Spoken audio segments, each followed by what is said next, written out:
New Farakka বাস স্ট্যান্ডে প্রকাশ্যে engine van নিয়ে পুলিশের সঙ্গে বচসা। পুলিশের এক অ্যাসিস্ট্যান্ট সাব ইন্সপেক্টরকে মারধর এবং অভদ্র আচরণ করার অভিযোগ তৃণমূলের উপপ্রধানের বিরুদ্ধে। ঘটনায় গ্রেপ্তার করা হয়েছে ফারাক্কার বেওয়া এক গ্রাম পঞ্চায়েতের উপপ্রধান তারিকুল শেখকে। শনিবারই ধৃত ওই তৃণমূল নেতাকে জঙ্গিপুর আদালতে পাঠানো হয় ফারাক্কা থানার পুলিশের পক্ষ থেকে। পুলিশ সূত্রে জানা গিয়েছে, শুক্রবার সন্ধ্যার দিকে নিউ ফারাক্কা বাস স্ট্যান্ডে ডিউটি করছিলেন ফারাক্কা ট্রাফিক গার্ড পুলিশের assistant sub inspector Tapas Ghosh. অভিযোগ, জাতীয় সড়ক দিয়ে আসা একটি ইঞ্জিন ভ্যান আটকে দেন ওই পুলিশ আধিকারিক। ইঞ্জিন ভ্যানটির মালিক ছিলেন গ্রাম পঞ্চায়েতের তৃণমূলের উপপ্রধান তারিকুল শেখ। ভ্যানটি আটকে দিতেই উপপ্রধানকে ফোন করেন ইঞ্জিনের চালক। সেখানেই ছুটে এসে নিউ ফারাক্কা বাস স্ট্যান্ডে পুলিশ অফিসারের সঙ্গে বচসায় জড়িয়ে পড়েন উপপ্রধান তরিকুল শেখ। এক পর্যায়ে তুমুল তর্কাতর্কি এবং ধস্তাধস্তি হয় বলে অভিযোগ। ঘটনায় সামান্য জখম হন ট্রাফিক পুলিশের অ্যাসিস্ট্যান্ট সাব ইন্সপেক্টর। খবর পাওয়া মাত্রই ছুটে আসে ফারাক্কা থানার পুলিশ। পুলিশের সঙ্গে দুর্ব্যবহারের অভিযোগে গ্রেপ্তার করা হয় তৃণমূলের উপপ্রধানকে। শনিবারই ধৃত উপপ্রধানকে আদালতে পাঠানো হয় ফারাক্কা থানার পুলিশের পক্ষ থেকে। যদিও ফারাক্কা থানার পুলিশের হাতে গ্রেপ্তার হওয়ার সময় উপপ্রধান তরিকুল শেখের দাবি, সামান্য কথা কাটাকাটি হয়েছে, কিন্তু তাকে অন্যায়ভাবে গ্রেপ্তার করা হয়েছে। এদিকে পাট বোঝাই ইঞ্জিন ভ্যান আটককে কেন্দ্র করে পুলিশের সঙ্গে ধস্তাধস্তি এবং উপপ্রধানের গ্রেপ্তারের ঘটনায় ব্যাপক চাঞ্চল্যের সৃষ্টি হয় নিউ ফারাক্কা বাস স্ট্যান্ডে।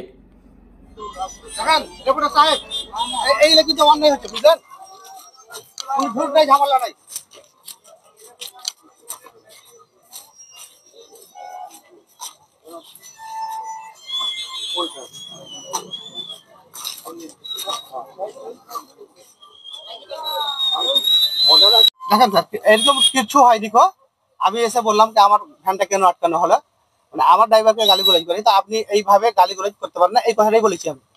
আর চাবিটা আমার গাড়ির কেটে নিয়ে এই গাড়িটা এই দিক দিয়ে এসছে। এটা কোথায় যাচ্ছে আপনার? এটা আমার সোলমাল যাবে, ছিল আমার পাটমাল। এখন তো রাস্তার জাম, হ্যাঁ। তো পুলিশের কাজ করছিল। হ্যাঁ, আপনার সঙ্গে কি করে ঝামেলা লাগলো পুলিশের সঙ্গে? দেখেন, আমি চাবিটা চেয়েছি পুলিশের অফিসারের কাছে, এবারে চাবিটা আমাকে দিল না।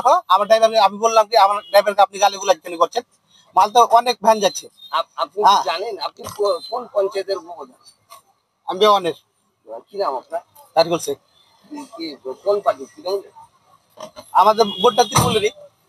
আপনি কোন ইয়ে থেকে জিতেছিলেন? তৃণমূল থেকে জিতে। আপনি তাহলে আপনি জোর করে পুলিশের না, পুলিশের শুনুন, এটা পুলিশের গায়ে হাত দিতে হয় না, আমি জানি। আর আমি হাত তুলে নিও, কেউ যদি মিথ্যা বলে এতে আমার কিছু আর বলার নাই। কি হয়েছিল?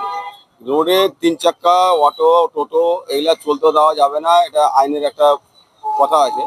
গাড়িগুলো এরা সবাই ধরছে, পুলিশ প্রশাসন ধরছে গাড়িগুলোকে, তাদের মধ্যে একটা লিখিত করে নিচ্ছে যে তোমরা রোডের মধ্যে 3 চাক্কা অটোগুলো বা টোটোগুলো চালাতে দিব না, তাদের একটা লিখিত করে ছেড়ে দেওয়া হয়। এবার সেই সময় অফিসার ওটাকে ধরেছিল, ধরে আটকে চাবিটাকে কেড়েছে। তার মধ্যে অফিসারের সঙ্গে তর্ক বিতর্ক, আমি আছি আমার চাবিটা আমাকে দিয়ে দেন। অফিসার দেয়নি, অফিসার বলেছে এটা লিখিত দিয়ে দেন, তারপরে আপনি চলে যান। তখন অফিসারকে ধাক্কা মেরে চাবিটা কেড়ে নিয়ে গাড়িটা বেরিয়ে যেতে চাইছে। লাদেন গাড়ি বলছি। এটা লাদেন গাড়ি, কি যাচ্ছিল? এতে পাট লোড করা আছে। কোন দিকে যাচ্ছে? এ তো এখান থেকে এদিকে যাচ্ছিল, কালীচকের দিকে হবে। সেই সময় এদিকের মধ্যে দিয়ে ছিল গাড়িটা? না, গাড়ি রোডে ছিল, অফিসার গাড়ি ধরে রোডে তখন সাইড করে দিয়েছে। রোডের এনএইচ এর উপরে সব গাড়ি এলাও নাই। তখন ওই উপপ্রধান যে বলছে সে কি করছিল? ও বলছিল অফিসারের কাছ থেকে চাবিটা জোর জবরদস্তি কেড়ে নিয়ে গাড়িটাকে এখান থেকে নিয়ে যেতে চাইছিল, অফিসার দেয়নি। অফিসার কি গালাগালি করেছে? অফিসারকে গালাগালি অফিসারের সঙ্গে হয়েছে, তর্ক বিতর্ক হয়েছিল। ওনার গালে তো দেখলাম লাল। হ্যাঁ, ওটা খামচে নিয়েছিল, ধরাধরি হয়েছিল, খামচে নিয়ে। অফিসারকে হ্যাঁ, কি বলছেন, কি পরিচয় দিচ্ছেন? পরিচয় কি একটা উপপ্রধান হয়ে যদি এরকম করে, তাহলে আমরা সাধারণ পাবলিকের সঙ্গে কি হবে সেটাই আমরা ভাবছি।